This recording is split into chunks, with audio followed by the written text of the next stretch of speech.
All right, guys, for your textual background section, we have, or I guess it's called your textual context section. I wanted to walk you through just kind of how to do your section for your exegesis project. Now, again, I'm going to be walking us through Mark 6, which none of you have, so that way I'm not giving anyone an unfair advantage.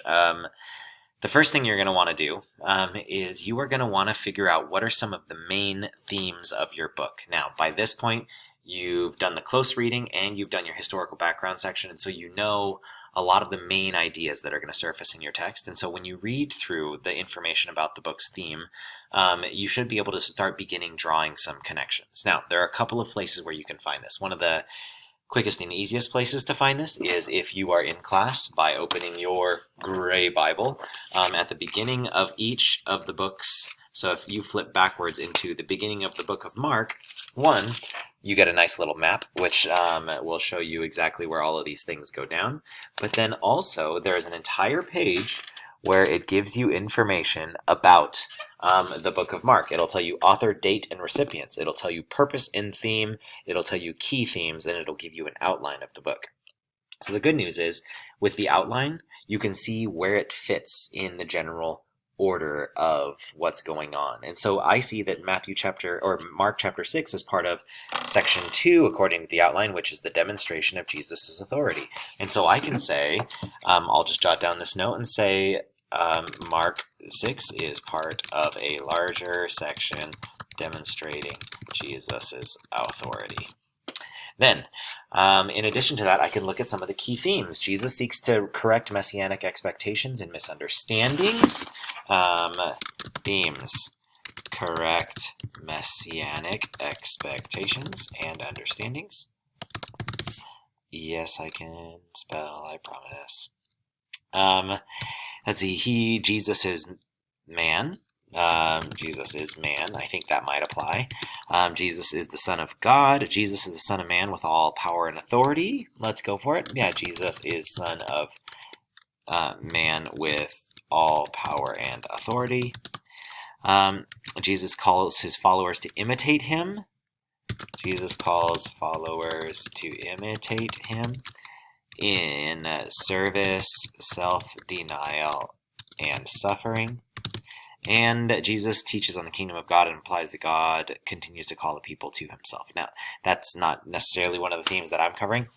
So I've got a bunch of themes that potentially apply, and so I've got those there. We'll do something with these in a second. But again, we want to say, where did we get this? So I got this from the ESV Intro to Mark. And I'm pretty sure in MLA we have to do a page number. ESV Intro to Mark 120, 12, page 1297. And the note about where it fits into the outline also there. Cool. Now I have my citation, so I know where to get them. The next thing that you're going to want to do, in addition to that, oh, by the way, if you are not in person, you can't get one of these gray Bibles. If you go into YouVersion and you hit the book of Mark, you'll notice that over here there's all of the chapter numbers, right? It's like, hey, which chapter do I want? Have you ever tapped on this weird button that's before the number 1? Because what that does is it gives you all of the information about the book of Mark. Now, it's not as thorough as the gray Bibles, but nevertheless, it'll give you some introductory information about the book of Mark. And depending on the version of the Bible, I think you should be able to still look up, get more information probably from the ESV. My iPad hasn't connecting to the internet very well today, so that's why we're not doing that. Okay, so that's the first thing you're going to do. The next thing that you're going to do is you are going to say, okay, cool, Mark is part of this larger section, and if I want to make some notes about that, I need to say and communicate to my audience things that happened before and after Mark 6. And so I'm going to go back 2 chapters to Mark chapter 4, and I'm literally just going to jot down headings. So I'm going to say Mark 4, parable of the sower. And then I'm going to scroll until I find another heading. And then I'm going to say lamp on a stand. And then I'm going to say parable of growing seed parable of mustard seed. The mustard seed. Jesus calms the storm. And then in Mark chapter 5, I will say Jesus restores a demon-possessed man. After he does that whole shindig, Jesus raises a dead girl and heals a sick woman. We've covered this story in class, and after that, we get straight into Jesus being rejected in his hometown.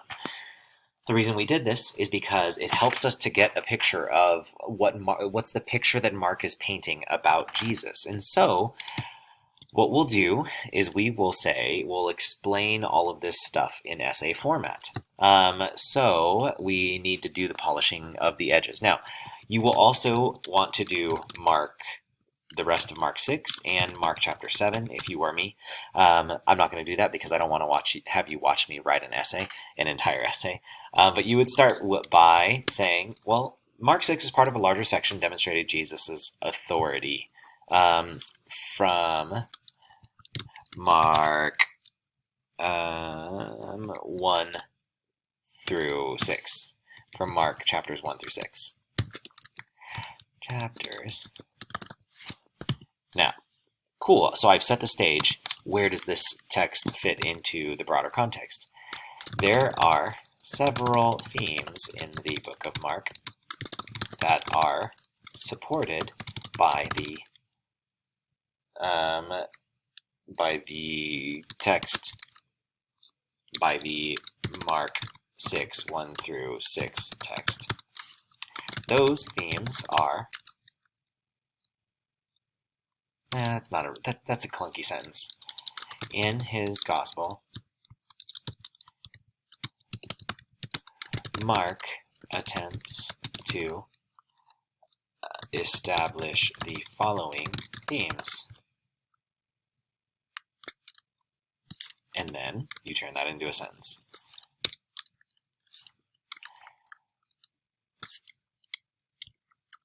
I'll do grammar things later. Correcting messianic expectations, understandings, showing that Jesus is man, to show that Jesus is the Son of Man with all power and authority, and that Jesus calls followers to imitate him in service, self-denial, and suffering. All of these themes reveal themselves in the beginning of Mark 6 as well.